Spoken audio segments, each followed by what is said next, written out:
What up, everybody? Today I'm going to be continuing my Power Move series and talking about Tommy Egan's secret to taking down bosses. And that is Law 14 from the 48 Laws of Power. Pose as a friend and work as a spy. I will leave a link to the Power Move series playlist in the description if you want to check it out. So when we look at taking out bosses, initially we think of Ghost James St. Patrick because he was the trigger man killing Lobos and Milan, and he was the one to kill Jason Mitchell, either though Ghost and Tommy both shot Milan. But we have to take a step back and not look at the actual death scene but how we got there, and we will see that Tommy Egan was the inside man, and Lobos and Milan would still be walking around if it wasn't for Tommy Egan's inside information that he gained by posing as a friend. But with this situation being in the drug game and dealing with drug lords, Tommy wasn't necessarily posing as a friend, but simply a distro in who they could trust and who was also not that big of a threat. On the other hand, none of the bosses really trusted Ghost like that. They knew he wanted out and would whack them in the blink of an eye if given the opportunity. Tommy was able to get the bosses to let their guard down with him by also utilizing Power Law 21. Play a sucker to catch a sucker. Appear dumber than your mark. A quote from the 48 Laws of Power. Collecting information through spying is essential to wielding power. You can either do this by using spies or being the spy yourself. Be friendly and listen. It's easy and effective to pose as a friend while collecting information. Say little while getting others to do the talking. And listen. Observance of the law number 1. When we were introduced to Ghost and Tommy Egan in Power Season 1, they were working for a leader of a Mexican drug cartel named Felipe Lobos. But Ghost had a desire to get out of the game. That priority escalated when he bumped into his high school sweetheart Angela Valdez at the opening of his nightclub Truth. And all the more when he found out that she was a U.S. attorney investigating his drug organization.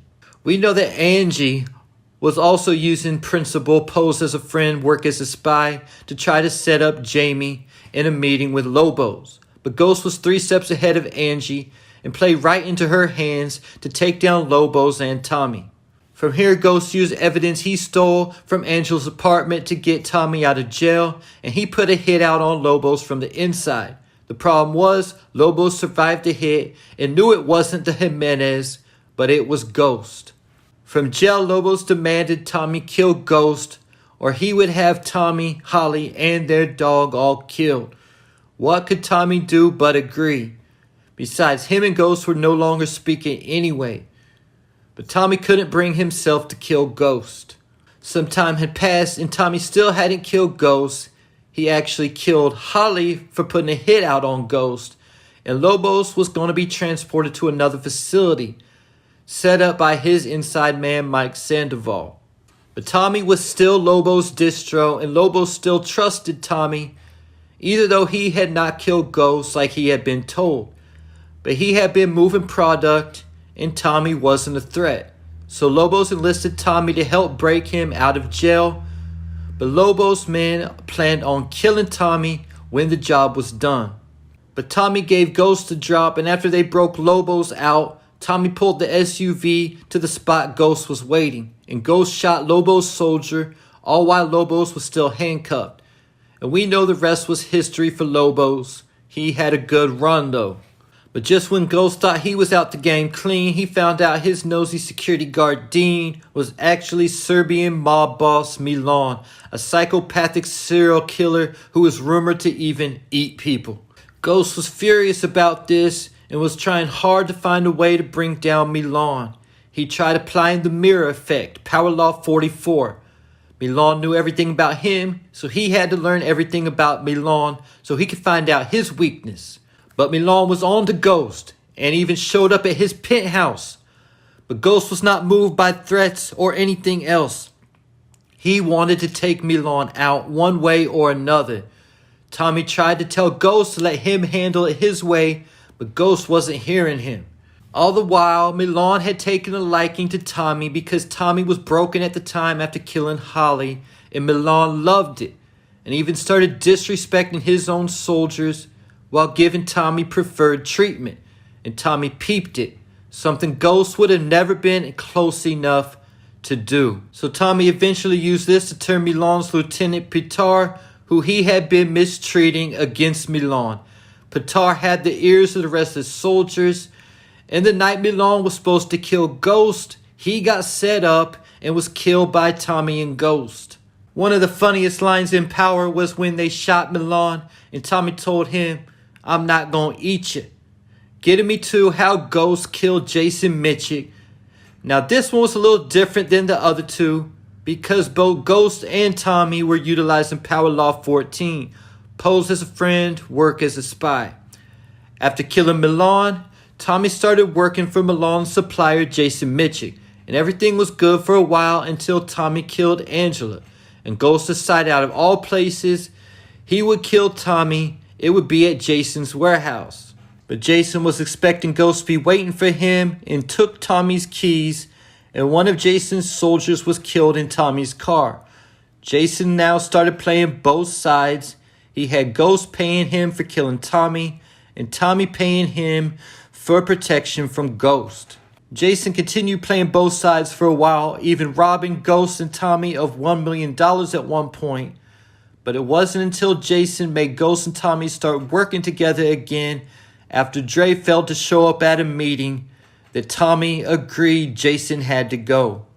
Tommy learned that Jason saw him as replaceable, and Ghost didn't want to be in the game in the first place. So they made a plan to draw Jason to a building where Tommy would plant a gun and Ghost would pull the trigger. But what happened was, the night before this was supposed to go down, Lakeisha got killed, and Tommy thought it was Ghost. So Tommy used this same trick to turn on Ghost. He told Ghost that he planted the weapon, but he didn't. Then when they were in position, Tommy sent Jason a text saying Ghost is going to kill you.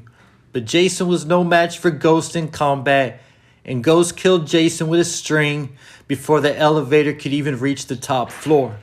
Tommy also pulled a similar move to both Ghost and Kanan. Ghost sent him to talk to Kanan and make it look like he hated Ghost also, so they would be able to set Kanan up and kill him. But Kanan was able to flip Tommy by telling him how Ghost snitched on him. So Tommy sent both Ghost and Kanan into a trap, either though he gave the drop to Ghost. And Ghost could have just shot Kanan in the head and walked out. Instead, he showed hesitation, which allowed Kanan to knock the gun out of his hand and fight him. But these last two scenarios I explained with Jason and Kanan only demonstrates how toxic Tommy is. A few days ago I talked about how Dre played both sides as a way to elevate in the game of Power, while Tommy only played both sides because he is toxic and emotionally unstable. Before I go, I got to mention Breeze, either though Kanan told Tariq that Ghost shot Breeze in the back of the head. In an earlier episode of Power, Tommy brought up how two corner boys looked Breeze in the face and shot him down. So we might even see on Raising Kanan at some point, Tommy used this power law, pose as a friend, work as a spy to take out Ghost and Tommy's first boss, that infamous Breeze. And there you have it, Tommy's secret to taking out a drug boss, pose as a friend, but work as a spy. Leave your thoughts, theories, and predictions in the comments.